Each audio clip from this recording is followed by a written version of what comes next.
Hai, saya Indra. Selamat datang kembali di iTech Live. Kali ini gue lagi ngopi-ngopi lucu aja siang-siang. Cuacanya juga beberapa minggu ke belakang ini lagi hujan mulu, bikin mager ya kan. Dan by the way, gue lagi ngopi di Click Corner Bintaro. Buat teman-teman yang sekitaran Bintaro pengen nyobain kopinya Click Corner, langsung di GoFoodin aja. Pokoknya kalian search aja Click Corner Musik Cafe. Nah, dalam video kali ini gue mau ngebahas update patch iOS terbaru yang dirilis sama Apple baru aja tadi malam. Itu adalah iOS 14.4. Jadi dalam video kali ini kita akan bahas tuntas apakah teman-teman harus upgrade ke iOS 14.4, bagaimana performanya, apakah baterainya makin irit. So ya, let's get started.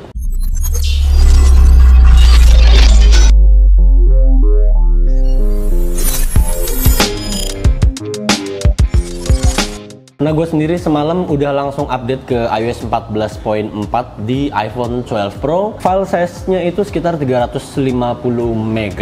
Dan iOS 14.4 ini bisa untuk semua device yang udah mengadaptasi iOS 14. Untuk perubahannya apa aja itu sebenarnya kalian bisa lihat di bagian setting general, lalu ke software update, lalu ke learn more-nya. Di sini ada about this update-nya. Nah, di sini tertulis apa aja yang baru di iOS 14.4. Tapi yang paling umum, paling general adalah dia biasanya ada improvement dan bug fix lah. Major improvement karena ini update OS poin belakang ya, 14.4, 14.5, 14.51, 52 gitu. Kecuali kita ke iOS 15 baru biasanya perubahannya signifikan. Di sini bug fix-nya biasanya kalau kita lagi di iMessage, kalau lagi ngetik keyboard gitu, untuk teman-teman yang aktifin beberapa language keyboard, biasanya suka nggak muncul atau lama gitu munculnya. Dan predictive text di atasnya itu kadang muncul, kadang enggak. Nah, di situ bugnya, dan di iOS 14.4 ini udah di fix. Lalu pada bagian kameranya juga kini di iOS 14.4 udah bisa nge-scan QR code. By the way, nge-scan QR code ini udah bisa lama ya. Cuman yang baru di sini adalah kita bisa nge-scan QR code yang emang ukurannya bener-bener kecil. Karena sometimes kita nge-scan QR code itu ukuran QR code-nya nggak selalu gede gitu. Kadang emang ada yang kecil dan itu agak susah difokusinnya, dan di iOS 14.4 ini udah bisa nge-scan QR code yang ukurannya kecil sekalipun. Lalu berikutnya adalah pada bagian Bluetooth-nya. Kini kita bisa namain setiap device yang udah ke pairing di iPhone kita dengan metode pairing Bluetooth tentunya. Misalnya di sini gua ada Bose TV speaker, lalu ada Apple Watch, lalu ada AirPods Max. Jadi ini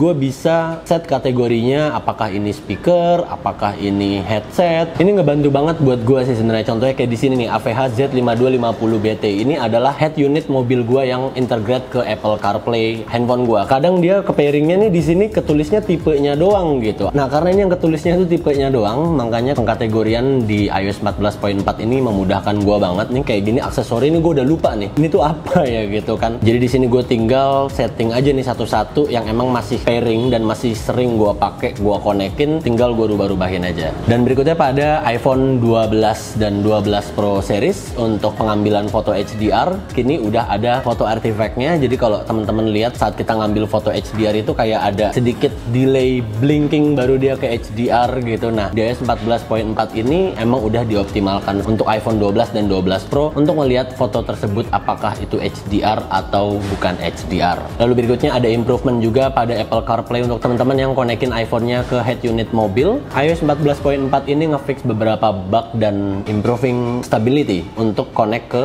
Apple CarPlay. Dan selain itu untuk HomePod Mini, untuk teman-teman yang kemarin baru beli HomePod Mini, tentunya gue sangat rekomendasiin banget untuk upgrade ke 14.4 karena update ini bener-bener bisa mengoptimalisasi iPhone kalian dengan chip U1 yang ada pada HomePod Mini. Kalau kita tahu kemarin saat kita transfer audio dari iPhone ke HomePod Mini tinggal tempel aja. Nah, dengan update 14.4 ini itu akan running lebih smooth lagi. Delaynya nggak separah yang di iOS 14.3. Lalu berikutnya untuk AirPods Max, kini untuk teman-teman yang di iOS 14.4 udah bisa pakai fitur Hey Siri di AirPods Max-nya. Jadi nggak ke-connect ke iPhone kalian kalau lagi di kantong atau lagi di ruangan mana, kalian bisa langsung interact ke voice assistant Mbak Sri hanya dengan AirPods Max. Dan yang gokil banget di iOS 14.4 ini adalah dia bisa ngedetect kamera part itu genuine atau enggak, asli atau enggak. Itu kalau iPhone-nya habis diservis dan kameranya diganti gitu ya, dan katakanlah partsnya itu nggak original, itu akan kedetek kalau kameranya tidak menggunakan original parts dari Apple. Dan tentunya di iOS 14.4 ini kita benar-benar bisa ngecek apakah parts yang ada di iPhone kita itu benar-benar original. Sebenarnya ini udah pernah di iOS 13 atau di iOS berapa gitu ya ke belakang, karena kita benar-benar bisa ngecek parts di iPhone kita itu original atau enggak. Kalau misalnya dia nggak original, dia akan ada notisnya. Atau contoh gampangnya tuh kayak baterai deh. Kalau ganti baterai itu biasanya baterai health-nya tetap di 0%, jadi nggak 100% lagi gitu. Lalu berikutnya adalah performance. Nah ini yang paling penting sih kalau menurut gua, kalau misalnya update firmware atau update iOS itu yang penting apakah performa iPhone kita akan naik gitu. Dan setelah gua ngetes dan ngebandingin iPhone 12 Pro ini di Score Geekbench iOS 14.3 dan iOS 14.4, gua ngeliat perbedaan yang cukup signifikan dari single core dan multi core CPU benchmark testnya. So ya berarti iOS 14.4 ini akan memberikan improvement pada device teman-teman. Lalu pada baterai performance-nya di sini gua ngerasain improvement yang cukup signifikan juga jika dibandingkan dengan iOS 14.3 sebelumnya. iOS 14.4 ini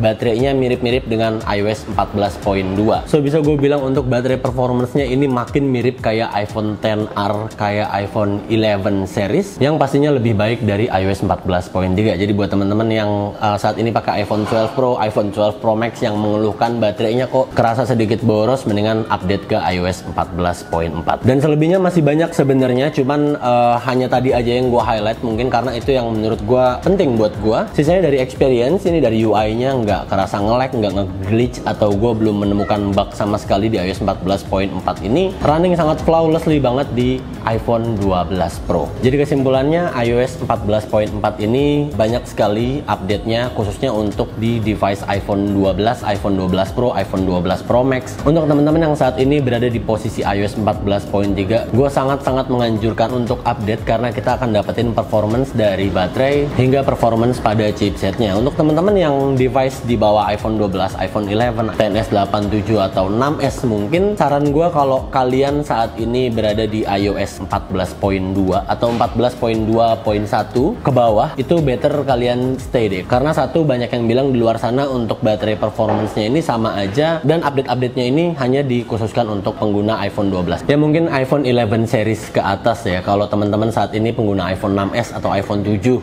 lagi di iOS 14.1, 14.2, 14.2.1 dan dirasa dari segi baterai masih oke, dari segi performance masih oke, nggak ada keluhan apa sama sekali, ya stay aja dulu gitu. Kalian kalau mau upgrade nanti nunggu huge upgrade kayak di iOS 15, atau mungkin nanti setelah ini ada 14.4.1 atau 14.4.2 yang mungkin beberapa minggu ke depan akan dirilis sama Apple, dan ada patch atau update yang signifikan untuk device teman-teman, barulah update. Kecuali untuk kalian yang pakai 6s, 7, 8, 10 yang saat ini di 14.3, gue sangat-sangat merekomendasikan sekali update ke iOS 14.4. So ya mungkin itu aja untuk update iOS 14.4. Kalian bisa langsung update di setting general lalu software update menggunakan metode over the air. Bisa juga kalian menggunakan metode di iTunes, kalian download dulu firmware-nya di ipsw.me, lalu kalian lakukan restore secara manual. Jangan lupa backup dulu ya kan. Dan untuk teman-teman yang udah upgrade ke iOS 14.4, device-nya apa, silahkan komentar di bawah.